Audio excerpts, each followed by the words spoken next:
Defenders of capitalism, both liberal and conservative, will often use the argument that capitalism is democratic, whereas socialism is not. They point to the one-party systems that existed or exist in states like the USSR, Cuba, the countries of the Eastern Bloc, China, etc., and refer to these as dictatorships. Meanwhile, capitalism is viewed by these people through the lens of a two- or multi-party system. We are talking here about the type of system that has largely existed without interruption since the Second World War in numerous countries of Western Europe, the US, Canada, New Zealand, and so on. Already, I think there's a fault to this argument. The existence of two or more parties that you can vote for every few years does not necessarily equal democracy. Politicians, the media that promotes or discredits them, their expensive election campaigns, etc., these are all susceptible to being bought by the wealthiest members of a given nation, and as we will show to some extent in this video, often when the electorate has been able to vote in someone who, perhaps even slightly threatens the rich interests of a particular country, they have often been ousted and democracy overthrown. And what of the one-party socialist systems? Well, I and many others on the left would argue that democracy can exist and flourish in these. The level of democracy has differed greatly from one socialist country to another, but many have shown the ability to provide their people with a wealth of economic rights, a great deal of worker participation, and even political rights, especially in comparison to what came before. I am not an uncritical admirer of what socialism has been in the past. There were atrocities done in the name of it, and there were many things that can be improved upon, but I do feel the stress on its supposedly undemocratic nature is wrong, and even hypocritical coming from supporters of capitalism. I spoke of how its defenders often support capitalism because it is democratic, meaning to them that you can vote for more than one party every few years. This is a narrow view of democracy, not really in line with what the word truly means, which in its Greek origin can basically be defined as rule by the people. But let's play devil's advocate and say that the systems that exist in various capitalist countries today, like the ones mentioned earlier, the US, the UK, New Zealand, etc., are democratic. What I want to do in this video is apply the argument of capitalism's supporters to capitalism itself, not through the narrow lens of a few countries, but of various ones around the world. We are going to look at different continents and see how well their version of democracy has survived since the end of the Second World War. Have the majority of countries that were capitalist from the end of 1945 managed to maintain democracy, by which I mean have fair elections in which more than one party could participate, being held every few years without fail?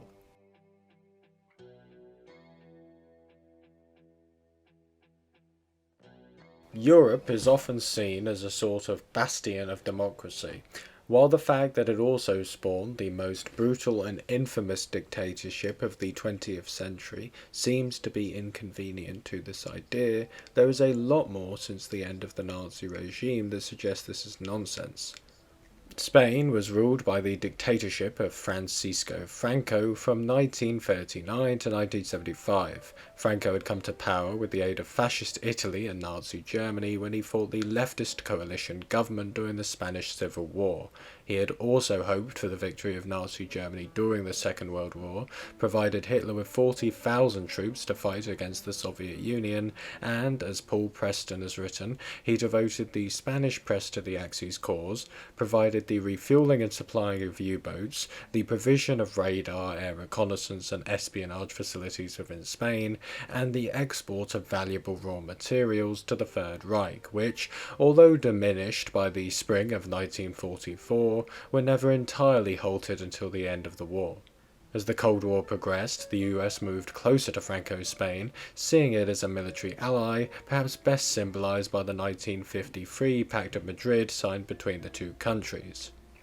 Then there's Spain's neighbour Portugal. From the early 30s to the late 60s, it was ruled by the dictator Antonio de Oliveira Salazar. During this time, it would provide the fascist side with aid during the Spanish Civil War and become a founding member of the North Atlantic Treaty Organization, or NATO. The dictatorship would outlast Salazar himself, carrying on until a coup in 1974, known as the Carnation Revolution, brought it to an end. In Greece, shortly after the Second World War, a bloody civil war began, in which Britain, and then the US, would back the right wing against the communists. In many cases, the former had collaborated with the Nazis during their occupation, while the latter had been the largest member of the resistance movement against them. While something approaching democracy, flimsy though it may have been, would come to pass for a number of years after the Civil War ended, again in 1967, democracy in Greece was destroyed as a right-wing military junta seized power. The reign would be marked by widespread torture. In 1969, 5 years before the dictatorship would end, it was noted that a conservative estimate of those tortured would be not less than 2,000. And while the level of violence never reached that of Greece in the post-war period, the 1948 elections in Italy did see a huge rigging campaign by the CIA, followed by many years of massive funding of the centre and right in that country to weaken the influence of the left. And this was hardly just a Cold War event. In 2000s, elections in the Federal Republic of Yugoslavia were held. Again, the hand of the US was clear. As one headline read, US advised guided Milosevic opposition. The same article would go on to say, it also marked the start of an extraordinary US effort to unseat a foreign head of state by modern election campaign techniques. While the broad outlines of the $41 million US democracy building campaign in Serbia are public knowledge, interviews with dozens of key players, both here and in the United States, suggest it was much more extensive and sophisticated than previously reported. And while we are talking about formerly socialist European countries that turned capitalist, what about the most famous of them all, Russia? Well, here again the US was on the scene. Capitalism in the 90s had led Russia into utter misery. The economy shrank massively, there were increases to unemployment, prostitution, drug and gang problems arose, and many people died prematurely, with one estimate stating from 1990 to 1999 over 6 million Russian citizens died prematurely. It is no surprise then that the first president of Russia, Boris Yeltsin, was massively unpopular by the time of the 1996 election. There were doubts as to whether he would be able to beat the Communist Party running against him. In comes the Democrats, who famously hate election interference. They had already supported Yeltsin's 1993 coup, with Clinton phoning Yeltsin the day after his bombing of the House of Soviets, or Russian White House, and praising him. The US Secretary of State told Yeltsin that it was a superb handling. Now they were going to help him win the 1996 election too. A famous Times front page headline would read, "Yanks to the rescue, the secret story of how American advisors helped Yeltsin win." One of the advisors, Dick Morris, whose words should be taken with a grain of salt considering he is now a Republican nutcase, said more recently, "It became public that Clinton would meet with me every week. We would review the polling that was being done for Yeltsin by a colleague of mine who was sending it to me every week. He, Clinton and I would go through it, and Bill would pick up the hotline and talk to Yeltsin and tell him what commercials to run, where to campaign, what positions to take. He basically became Yeltsin's political consultant."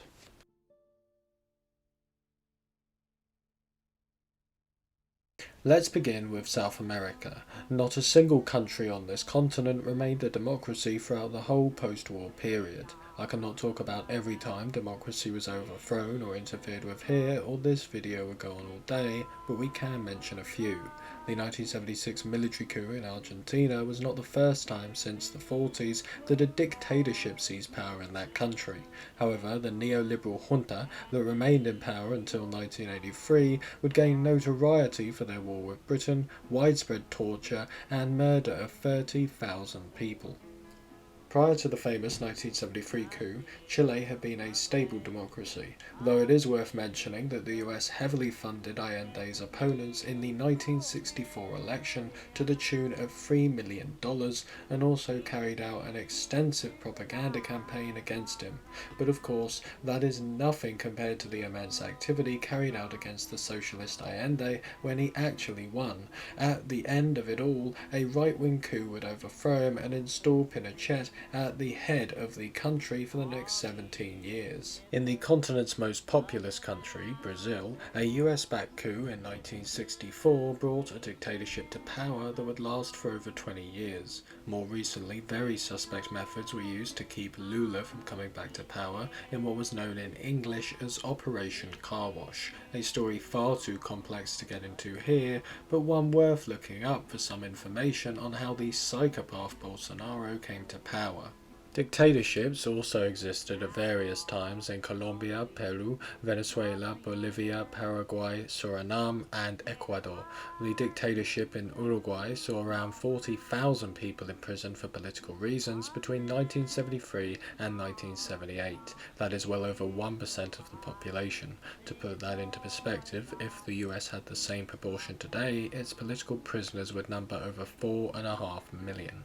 In 1953, in Guyana, at the time British Guiana, Britain used its colonial power to overthrow Cheddi Jagan, who had been elected in a landslide a few months before, and it didn't end there. MI5's official historian would say that Britain gave in to pressure from the White House to allow the CIA to use subterranean means to ensure that the first leader of independent Guyana in 1966 was not Cheddi Jagan. In 1962, JFK would say to then British Prime Minister Harold Macmillan, "We must be entirely frank in saying that we simply cannot afford to see another Castro-type regime established in this hemisphere. It follows that we should set as our objective an independent British Guiana under some other leader." Moving towards Central America now, and the picture is similarly grim. El Salvador, Guatemala, and Panama were all under dictatorships in the 80s. In El Salvador, a civil war between the right-wing government and leftist guerrillas lasted for over a decade before coming to an end in 1992. A truth commission, approved by the United Nations, that was released shortly after the war's end, found that, based on collected testimony, the commission attributed 85% of the acts of violence to state agents, and approximately 5% of the acts of violence were attributed to the FMLN, the leftist guerrillas. Guatemala, meanwhile, would have its leader overthrown in 1954, largely at the behest of a fruit company, after some of his policies affected their ability to do as much business as they had before. Once again, just years after this, a civil war would ensue. It would be perhaps the most brutal of all the post-war conflicts in Central America, with hundreds of thousands dying because of it. In Panama, meanwhile, a CIA-linked drug trafficker, Manuel Noriega, ran the country for much of the 80s. While originally being something of a US ally, they lost use for him in the end, leading to the illegal invasion of Panama in 1989, which would overthrow him. In Nicaragua, the 80s saw no right-wing dictatorships. The Sandinistas had overthrown their country's dictators in 1979, that being the Somoza family, who had ruled Nicaragua for decades. However, the 80s did see virtual civil war in Nicaragua too, with the United States being unable to accept a leftist revolution in its backyard. And so, as is rather well known now, they did basically everything they could to bring down the new government and make sure that when elections were held, they would lose. The US backed the mass murdering Contras to fight the Sandinistas, mined their harbours, released propaganda against them, and then, to be on the safe side, it funded the opposition in the 1990 election, which the opposition would win. In the Caribbean, we immediately see Haiti, a country that was ruled by dictatorships for most of the Cold War, and it didn't end there. In 1991, a coup took place against elected President Jean-Bertrand Aristide. 13 years later, another coup would take place against the same man. The poor priest just couldn't catch a break. Africa as a continent was still largely under colonial rule after the Second World War, and it took heavy resistance against the colonisers for that to come to an end. Often, these struggles cost many lives. For example, the death toll in Algeria's war for independence against France would be as many as 1.5 million. Meanwhile, the British in Kenya interned many thousands of people in what amounted to concentration camps. The Portuguese were still clinging on to various countries in Africa until the mid-70s, while the Belgians had given up a few years before. But don't think that the end of colonisation brought an end to external interference. France, Belgium, the UK, and various other capitalist powers like Israel, the US, and Saudi Arabia, to name a few, all got involved in the affairs of African countries at various points in the years during decolonisation and even after. Idi Amin, Mobutu of the Congo, or Zaire as he would rename it, and Hissène Habré of Chad are but a few dictators who came to and maintained power thanks to Western countries. In the case of Chad, an extensive Human Rights Watch report documents the various pieces of support the United States provided to this mass murderer, who they saw as a bulwark against Gaddafi. This support was public, with Habré visiting the White House and Reagan telling news correspondents that the United States provided weapons to Chad and some trainers in the use of those weapons. And Reagan's very visible hand also extended to white supremacist South Africa. Historian David F. Schmitz would say, in response to a question as to whether Reagan's foreign policy extended the duration of apartheid, yes, it gave it life. It wasn't only inside South Africa where the Pretoria regime oppressed people either. Namibia was under its rule from the end of the First World War until 1990. This occupation had been declared illegal by the UN since the late 60s. Apartheid was also present but didn't last as long in what used to be called Rhodesia, now Zimbabwe, where it came to an end after many years of guerrilla warfare in 1980. Going back to those Western-installed regimes, we see the highly inept, corrupt and cruel Mobutu, who rose to power as a result of the murder of the first democratically elected Prime Minister of what had been Belgian Congo, Patrice Lumumba. His murder had at one time received direct approval from President Eisenhower, and the involvement of the US, Belgium and the UK is extensively documented. For more information on this and other interference in the African continent by Western countries, I recommend the brilliant book White Malice by Susan Williams. Things haven't gotten much better in recent decades. Africa has had various coups since 2000 and has also seen perhaps the deadliest conflict since the Second World War, with the Second Congo War, which lasted from 1998 to 2003. Is there a single African country that we can say has been an uninterrupted democracy since the end of the Second World War? I don't believe there is.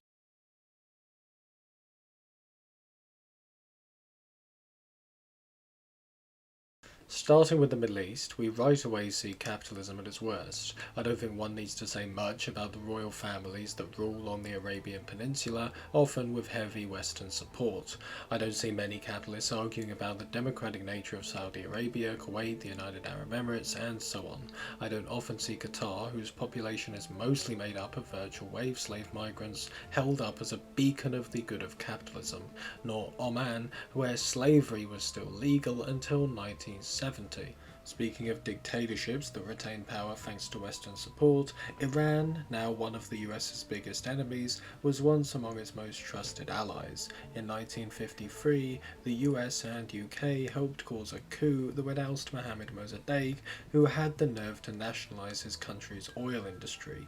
The reign of the Shah of Iran would follow until his ouster in 1979. This was a rule known for widespread abuse of human rights, with an Amnesty International report from 1975 stating that the total number of political prisoners has been reported at times throughout the year to be anything from 25,000 to 100,000. Turkey saw coups in 1960, 1971 and 1980. Meanwhile, Pakistan has not had one Prime Minister complete a full term since its independence, and there have been various coups in that country. Going further east, Japan is often viewed as one of Asia's longest and most stable democracies, yet the Liberal Democratic Party, who somewhat confusingly in this day and age are actually conservative, held a majority government for 38 years, during which time they received millions in aid from the CIA. The principle was certainly acceptable to me, said U. Alexis Johnson, United States Ambassador to Japan from 1966 to 1969. We were financing a party on our side. He said the payments continued after he left Japan in 1969 to become a senior State Department official. As this was going on, the US was infiltrating various organizations of the left-wing opposition in order to weaken it. Obstructing the Japanese opposition was the most important thing we could do, a CIA officer said. We had penetrations of all the cabinet agencies, said an officer based in Tokyo in the late 1970s and early 1980s. He said the agency also recruited a close aide to a prime minister and had such good contacts in the agriculture ministry that it knew beforehand what Japan would say in trade talks. In Thailand, democracy has been put on hold numerous times, with coups happening as late as 2014. In the Philippines, the Marcos dictatorship would rule for over 20 years, from the 60s to the 80s. Not long after the Second World War, in Laos, Cambodia and Vietnam, an independence struggle broke out against the French that would last for several years. Around 1 million lives would be lost. Soon after this, the US would prop up the right-wing dictatorship of South Vietnam, much as they would do in South Korea, with far greater success. South Korea would see various dictatorships from its creation in 1948 until the late 80s. Then you have Indonesia. Suharto, who embezzled billions during his time in power, would start his reign shortly after the mass murder of communists and their supporters. Estimates of the total dead in the 1965-66 massacre, which had support from the US, UK, West Germany and Australia, are between 500,000 and 3 million. 9 years after this extermination campaign, the Suharto regime would add to their extensive killing list when they invaded East Timor shortly after it became independent from Portugal. The day prior to the invasion, the Indonesians had met and gained approval from US President Gerald Ford and Secretary of State Henry Kissinger. The occupation would last until the late 90s and claim between 100,000 and 300,000 lives. This meant that somewhere between 17 and 50% of the population of the island were killed. The Papua conflict, which has seen the Indonesian government face off against a secessionist movement, has also claimed hundreds of thousands of lives. What about Australia? While fairly stable domestically by international standards, Australia also saw something of a coup, albeit far less bloody than many previously mentioned. Gough Whitlam was a centre-left Prime Minister of Australia from 1972 to 1975. After a crisis emerged in which opposition senators used their power to block supply to the government, the Governor-General used this as a means to dismiss Whitlam, with the opposition becoming a caretaker government right after. The role of Governor-General is seen as more ceremonial than actual. They are considered a representative of the British monarch and are appointed by them. The Governor-General here, Sir John Kerr, had extensive correspondence with the British royal family, but made clear his intentions to dismiss Whitlam, and these were met with approval by them. In this video we have touched on some of the times democracy, or at least what many of capitalism's supporters claim is democracy, was overthrown. This list is hardly exhaustive. We had to leave many countries out for time, and I could have gone much deeper on the countries mentioned. However, what we see is that the ruling class, when it is threatened, will resort to the most brutal methods to hold on to its reign. But it is not just that. In many of the aforementioned cases, capitalism was not at risk of being replaced with socialism. Jacobo Arbenz of Guatemala was not proposing to overturn the whole system, but merely trying to institute some long-needed reforms. Yet that didn't stop his government from getting overthrown. And this policy of brutal attacks on the left and attempts to prevent them from coming to power or overthrowing them once they do is still in place today, even though socialism isn't a significant force in the world at the present time and capitalism is firmly entrenched. But the threat from a rising popularity of socialism isn't the only thing that might see a more brutal capitalism emerge. The continual rise of China's economic power and Russia's recovery seems to suggest the increasing possibility of a conflict with the US, which would engulf the entire world capitalist system. Then you have the climate, which is rapidly worsening. This will likely entail huge natural disasters, increasing amounts of climate refugees, and a variety of other problems almost too depressing to imagine. And then to top it off, you have the possibility that another one of capitalism's endless crises will rear its head again. Just as the Great Depression once helped, among other factors of course, the Nazis become the biggest party in Weimar Germany, so too is the popularity of fascism likely to increase across the world in the event of an economic crisis. The results could arguably be even more dire, considering almost every country is firmly integrated into this system. With these problems in mind, who is to say how long democracy will last in these countries? Faced with various threats, just as it has in the past, capitalism is likely to resort to the most extreme methods.